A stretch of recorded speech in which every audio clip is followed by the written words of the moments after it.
Cardin of Maryland is joining us. He's the ranking member of the Senate Foreign Relations Committee. Senator, thanks for joining us. Wolf, it's good to be with you. Thanks. Do you believe your colleagues on the Senate Intelligence Committee have the resources right now they need to conduct a thorough investigation? Well, I certainly have concerns as to whether they can do the type of thorough investigation that's needed. That's why I called for an independent investigation similar to what we used after the 9/11 attack. We should have a nonpartisan, full-time investigation done as to what Russia was doing in the United States in order to protect ourselves and the connections to the Trump campaign. I have confidence that the Senate Intelligence Committee, I know the members will try to do their work, but you can see there's already been some disputes as to access to information. We'll see. But I am concerned as to how far a congressional committee can go in connecting all the information that's important. You're not alone in wanting an independent 9/11 type commission to investigate. Why isn't there such a commission? Well, the Republicans won't allow us to move forward on an independent commission. Many of my colleagues have joined me in this request. I filed legislation to do it. In the House, we had efforts by Leader Pelosi to establish this. We've heard Republicans say we need an independent investigation, but the Republican leadership has not been willing to allow us to create such a nonpartisan full-time commission independent of Congress. As you know, there's a House Intelligence Committee investigation, a Senate Intelligence Committee investigation, but there also is an FBI investigation that's been going on, a criminal investigation into all of this since July. What's wrong with that? Why not just trust the FBI to get the job done? Oh, I think the FBI is doing a very important investigation here. They're looking at the efforts by foreign interests to influence our campaign and whether any of our domestic laws were violated as a result of those contacts. That's a very important jurisdiction. They have criminal jurisdiction. Congress does not have criminal jurisdiction, nor would a special commission. So it's important that the Department of Justice moves forward. It's also important for congressional committees to do what they're responsible to do as far as oversight. But for the American people, I think it's important to have an independent commission that can look at the entire activities of Russia trying to influence the United States, look at all the contacts, and draw an independent conclusion. Let's turn to another top story, Senator. Lawmakers will need to find some sort of bipartisan compromise, including, 60 votes in the Senate to pass new spending legislation and prevent the government from shutting down on Saturday. The president wants Democrats to support funding, start funding $1.4 billion for the wall with Mexico. Are you willing to provide any funding for that border wall as part of a larger compromise? First, Wolf, it's ridiculous that we're talking about in April completing the FY17 budget. It should have been completed by October 1, 2016. So this is an untenable situation that we're this late in the fiscal year and still have not passed a full year appropriation. The wall would be a waste of taxpayer dollars. It would be offensive to our southern border country of Mexico. We need their cooperation. And let me just tell you, I was on the border talking to people who protect our border, and they don't believe a border wall will do anything to help us in regards to the drug trafficking in the United States. Most of the drugs come in through commerce, or they come in over the wall or over our border through air, but not through tunnels. The wall itself would have no impact.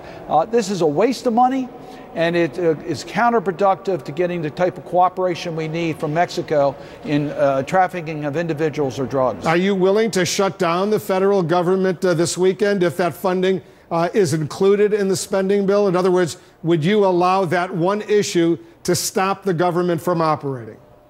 We should not shut down government. We should always continue to fund the operations of government, and I would certainly support a continuing resolution if we can't get a budget that will allow us to continue the current policies. But I must tell you this, it's up to the Republicans. They have control of the White House, the Senate, and the House. If they're insisting on wasting taxpayer money, I think some of us have to stand up and say no. However, let's go, if we have to, we'll go with a continuing resolution. That's a failure, by the way, because we should have a budget. But at least let's make sure government stays open. As you know, Senator, subsidies for Obamacare, the Affordable Care Act, are also at stake in this potential showdown. The president thinks the Democratic Party will get the blame if the government shuts down because, in his opinion, Obamacare is in a death spiral and they need the money to keep it afloat. What do you make of the president's perspective? Well, I totally disagree with it, but let me just remind you, it was over a year ago that we entered into a budget agreement. Democrats and Republicans entered into a compromise with President Obama for this year's budget. So this is, the Republicans are backtracking from an agreement that had already been reached in regards to the FY17 budget. We are not going to allow the emergency budget to dictate our health care policy in this country. We're more than willing to debate ways that we can improve health care in America. We are not going to support the repeal of the Affordable Care Act.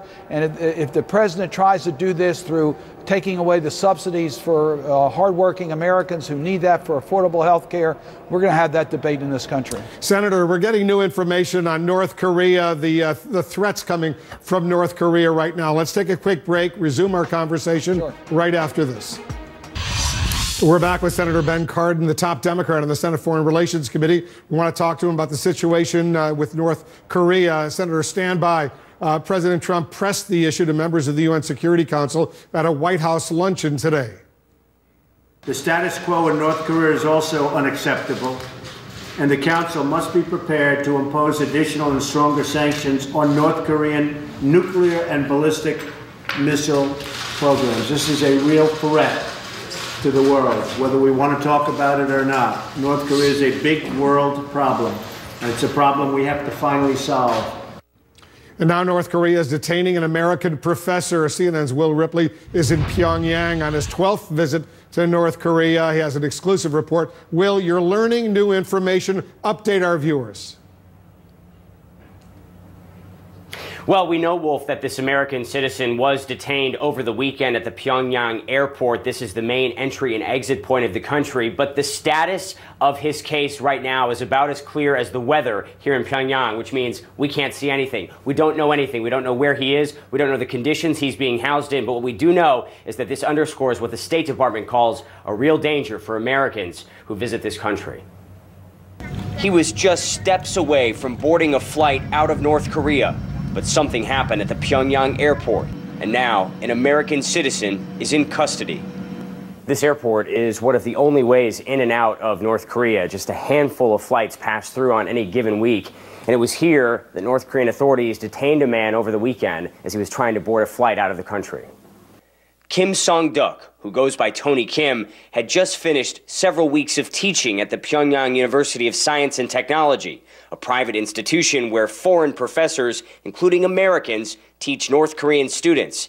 In a statement to CNN, the university says, "We understand this detention is related to an investigation into matters not connected in any way with the work of the university. Details of that investigation or any charges against Kim remain a mystery." So far, North Korea has stayed silent. Complicating matters, Washington does not have diplomatic relations with Pyongyang. All communications go through the Swedish embassy, which confirmed to CNN Kim's detention but refused further comment. The U.S. State Department also says it's working on the case. Please, it made the worst mistake of my life. Kim joins at least 2 other U.S. citizens also in North Korean custody. University of Virginia student Otto Warmbier was on a sightseeing tour last year when he was accused of removing a political sign from a hotel wall. His sentence, 15 years hard labor. Kim Dong-chol is a naturalized U.S. citizen serving 10 years hard labor on spying charges. The status of both men, unknown. This apparent third detention of an American citizen comes on the heels of a new warning from the Pentagon after North Korea threatened to take out a U.S. aircraft carrier. North Korea's Supreme Leader Kim Jong-un unveiled never-before-seen missiles at the Day of the Sun military parade, including 2 new ICBMs that could someday be capable of carrying a nuclear warhead to the mainland U.S. Despite rising tensions, travel to North Korea continues as normal.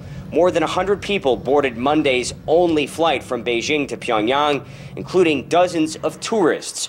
Tour companies organizing these trips say everyone will leave safely as long as they follow North Korean law. The detainment of yet another American, a sobering reminder, going home is not always guaranteed.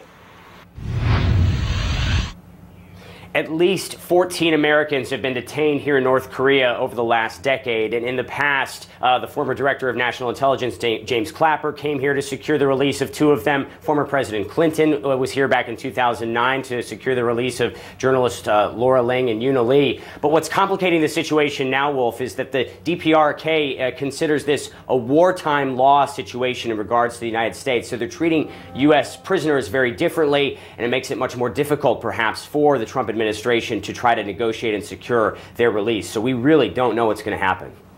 Will Ripley doing exclusive reporting for us from Pyongyang in North Korea, the only Western journalist right now, television reporter on the scene. We'll stay in close touch with you, Will. Thank you very much. Let's get back to Senator Ben Cardin of Maryland, the top Democrat on the Senate Foreign Relations Committee. Senator, I understand you and Senator Lindsey Graham met with members of the UN Security Council earlier today here in Washington. What was their perspective on this very tense situation with North Korea?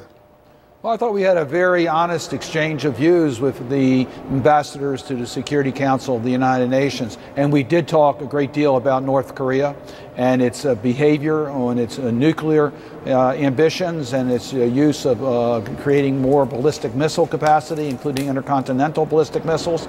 We talked about having a strong position, united position against their activities. So I thought we had a pretty open discussion about it. All of the Security Council ambassadors were there, including China and Russia. So it was a chance for, I think, the Security Council to hear directly from members of Congress about our concern about support from the international community to isolate and change the equation in North Korea so that they find a diplomatic way to end this crisis. Yeah, following your meeting, they went over to the White House to have lunch with the president. The White House, as you know, has escalated its rhetoric, Senator, against North Korea in recent weeks, including those tough words today from President Trump in which he called the status quo unacceptable, threatened future sanctions. Is that kind of talk, do you believe, productive? Well, I think the president has pointed out, and rightly so, that what North Korea is doing, these ballistic missile tests, the ability to put together a nuclear weapon and now to be able to deliver that nuclear weapon, perhaps as far as to continental United States, is an unacceptable posture. They're violating their international commitments. But I think it's critically important that we have mature leadership from the United States in the global community, and we find a path forward to change the equation in North Korea.